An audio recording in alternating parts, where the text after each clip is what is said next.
Good morning to all of you. As you know about me, this is Farhana Khan before of you, and I am a part of New Horizon Public School as a Hindi teacher. So today I want to talk about class 8. Class 8 आज की video में हम discuss करेंगे हिंदी व्याकरण का chapter 3. Topic है संधि. So start करते हैं. संधि. सो स्टूडेंट्स देखिए, दो वर्णों के मेल से जो विकार उत्पन्न होता है उसे संधि कहते हैं. ये तो है हमारी संधि की डेफिनेशन. सो संधि कहते किसे हैं? देखिए, जैसे कि दो अलग अलग वर्णों से जो एक शब्द मिलकर बनता है उसे क्या कहते हैं? संधि. अब बात आती है संधि कितने प्रकार की होती है. तो संधि 3 प्रकार की होती है: स्वर संधि, व्यंजन संधि और विसर्ग संधि. संधि को पढ़ने के लिए, जानने के लिए हमें इनके प्रकारों को अच्छी तरह पता होना चाहिए. इनके प्रकारों के बारे में देखिए, संधि का पहला प्रकार क्या है? स्वर संधि. स्वर संधि के भी 5 प्रकार होते हैं. कौन कौन से होते हैं? दीर्घ संधि, गुण संधि, वृद्धि संधि, यड़ संधि और अयादि संधि. तो पहले हम बात करेंगे दीर्घ संधि की. तो दीर्घ संधि का जो स्वरूप होता है वो बहुत बड़ा होता है, और जब ह्रस्व या दीर्घ स्वर के बाद ह्रस्व या दीर्घ स्वर आए तो दोनों के मेल से दीर्घ स्वर हो जाता है, जिसे हम दीर्घ संधि कहते हैं.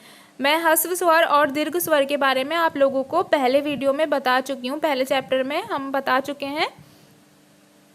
तो देखिए, आ प्लस आ क्या बना? नव प्लस आगत इज इक्वल टू नवागत. अब हमारी है सेकंड गुण संधि. देखिए, गुण संधि, जब आ का संयोग ई ऊ ओ तथा रा से होता है तो क्रमशः ए ओ क्या हो जाता है? अर हो जाता है. देखिए, पुष्पे प्लस इंद्र, पुष्पेंद्र. क्या हुआ? पुष्पेंद्र. अब हम आते हैं वृद्धि संधि.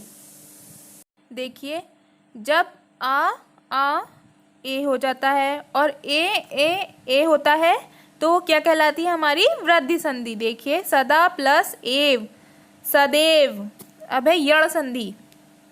देखिए, ई ऊ रा और कोई भी विजातीय स्वर, कोई भी असमान स्वर आता है तो क्या कहलाती है? वो हमारी यड़ संधि. इति प्लस आदि इज इक्वल टू इति आदि. अब है हमारा अयादि संधि. अयादि संधि देखिए, ए आए ए. क्या हुआ? आए. ओ औ क्या हो? देखिए, तो हमारा क्या हो जाएगा? गे प्लस अक इज इक्वल टू गायक. व्यंजन संधि, यानी व्यंजन का मीनिंग हुआ वर्ड और संधि मिलाप या जोड़. देखिए, व्यंजन किसे कहते हैं? व्यंजन संधि किसे कहते हैं? जहाँ व्यंजनों का जोड़ हो, जहाँ व्यंजन स्वर या वर्ण से मिलते हों, ऐसे मिलाप को क्या कहते हैं? व्यंजन संधि कहते हैं. देखिए, पहला वर्ण तीसरे वर्ण में परिवर्तित हो जाता है. दिग्गज, दिग्गज. और दूसरा देखिए, पहला वर्ण 5वें वर्ण में परिवर्तित हो जाता है, जैसे उन्नति, उन्नति. तो ये थी हमारी व्यंजन संधि. विसर्ग संधि. विसर्ग संधि किसे कहते हैं? यदि किसी विसर्ग का मेल स्वर या व्यंजन से हो तो उससे उत्पन्न विकार को विसर्ग संधि कहते हैं. जैसे नमः प्लस कार, तो क्या हुआ? नमस्कार. इसका मेल किससे हुआ? जो हमारे अनुपात रेशो लग रहे हैं, हमारा कार से हुआ, तो क्या बन गया हमारा? नमस्कार. तो स्टूडेंट्स, ये था हमारा संधि. तो स्वर और व्यंजन के मेल जोड़ को संधि कहते हैं.